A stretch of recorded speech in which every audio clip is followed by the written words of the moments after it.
आज हम इस वीडियो में जानेंगे कि डिजिटल इकोसिस्टम क्यों बनाया जाता है, ये कैसे बनता है और इसका क्या इस्तेमाल होता है। डिजिटल इकोसिस्टम बनाकर हम किस प्रकार से कई प्रकार की इनकम जनरेट कर सकते हैं, ये जानने के लिए चलते हैं अपनी स्क्रीन पर। डिजिटल इकोसिस्टम, पहले हम जानते हैं कि डिजिटल इकोसिस्टम क्यों बनाया जाता है, इसकी ज़रूरत ही क्यों पड़ी। सबसे पहले आता है बिजनेस अपग्रेड।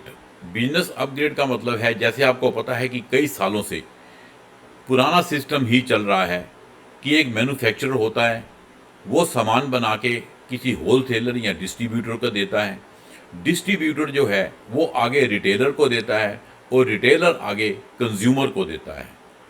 लेकिन जब से ये डिजिटल युग आया है, तो डिजिटल आते ही अब मैन्युफैक्चरर चाहता है कि सीधा कंज्यूमर से जुड़े।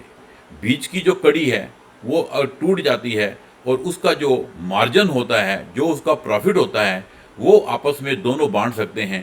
कुछ मैन्युफैक्चरर अपने पास रख लेता है और कुछ कंज्यूमर को पास ऑन कर देता है। इस तरीके से बिजनेस जो है वो अपग्रेड होता है।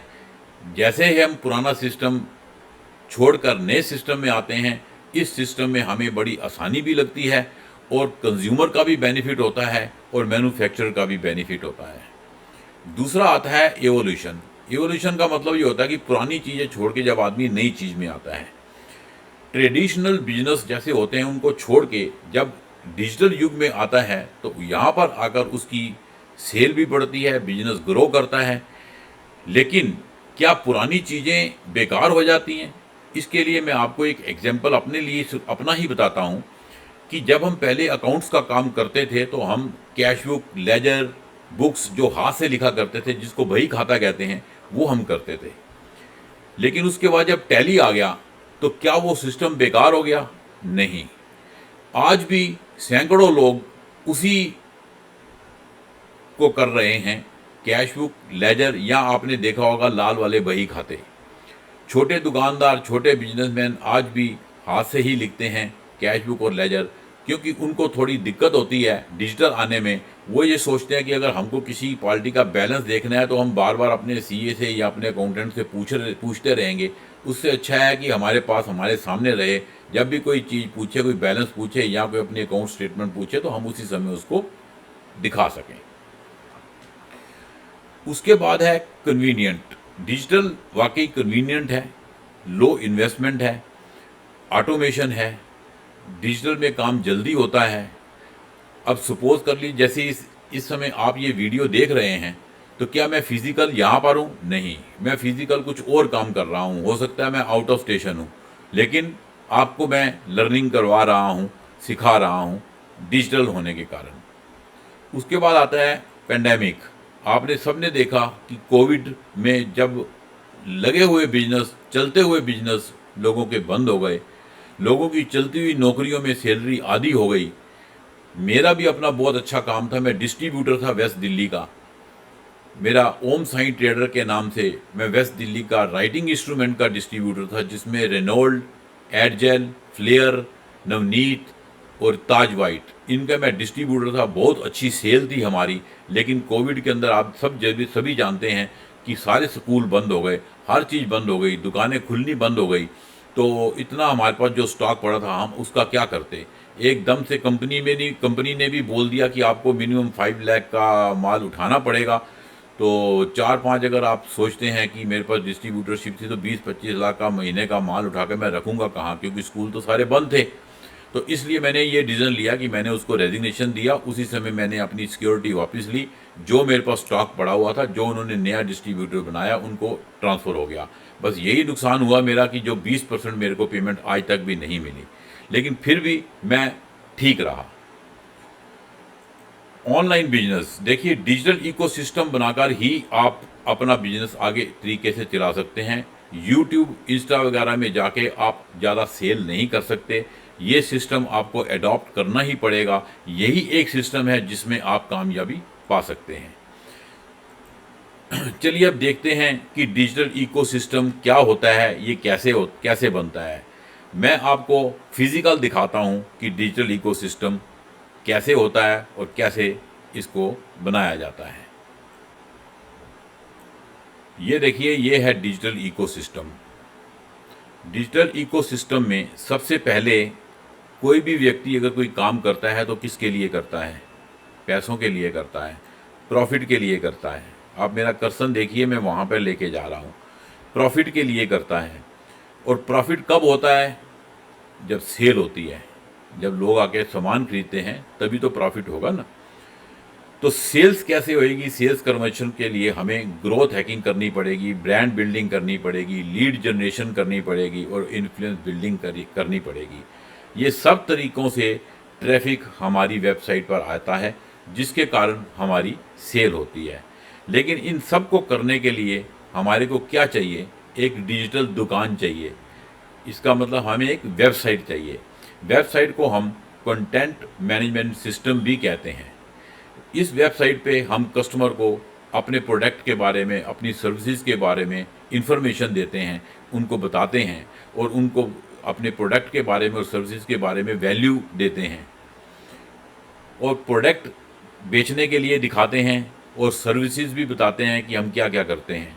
उसके बाद हम सोशल प्रूफ्स बताते हैं, जैसे हमारे कई रिव्यू आते हैं, कुछ कस्टमर ने हमारे से ख़रीदा, हमारे से डील की है तो उनके रिव्यूज़ होते हैं, वो रिव्यूज़ उनको दिखाते हैं, जिनको देख के वो अट्रैक्ट होते हैं और CTA कॉल टू एक्शन करते हैं। या तो वो बाई करते हैं या फिर वो अपना इन्फॉर्मेशन हमें देते हैं, लीड देते हैं, अपना एड्रेस, अपनी ईमेल एड्रेस, अपना फ़ोन नंबर हमें देते हैं, जिसको हम अपने पास कलेक्शन के रूप में रखते हैं ताकि आगे वो जाके काम आएगा। अब हमने वेबसाइट भी बना ली, लेकिन वेबसाइट पे लोग आएंगे कैसे?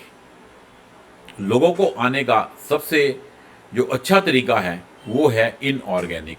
इनऑर्गेनिक बोले तो पेड, पैसा खर्च करके। पैसा खर्च करके हम ट्रैफिक को ला सकते हैं। पहला तरीका है SEM, सर्च इंजन मार्केटिंग।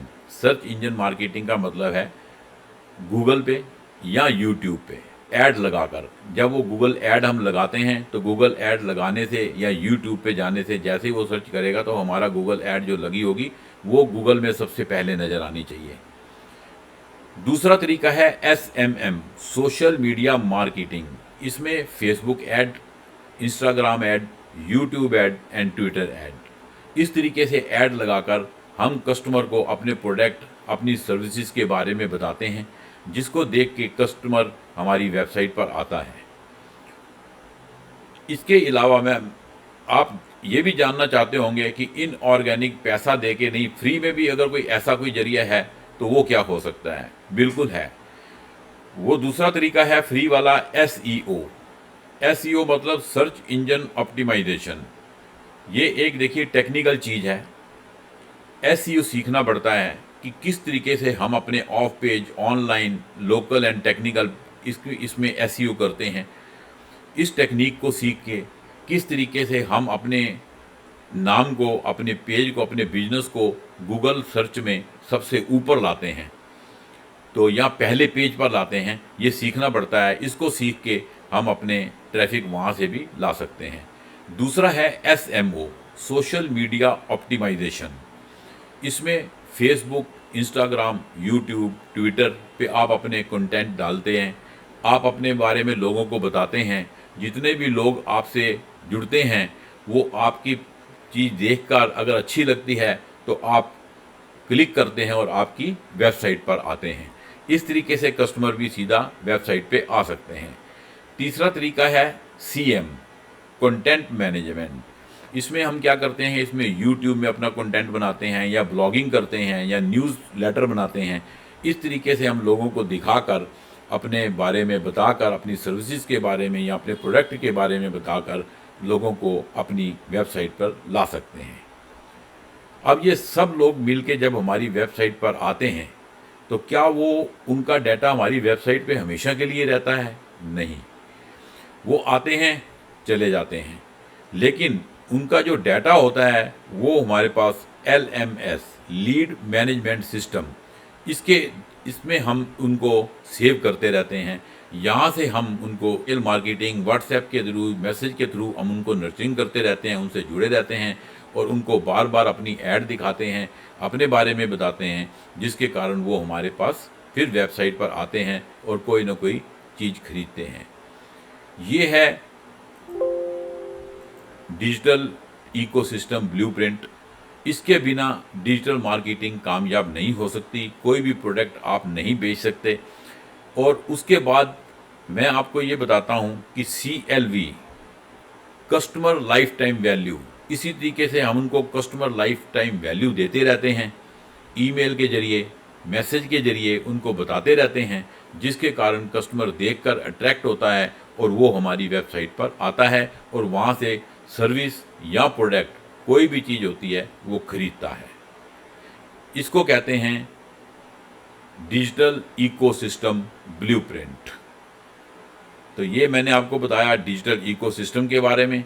इसके बाद हम अगले चैप्टर में देखेंगे कि किस प्रकार कई तरीके की इनकम होती है और कैसे कैसे होती है, कौन कौन करता है, वो हम जानेंगे।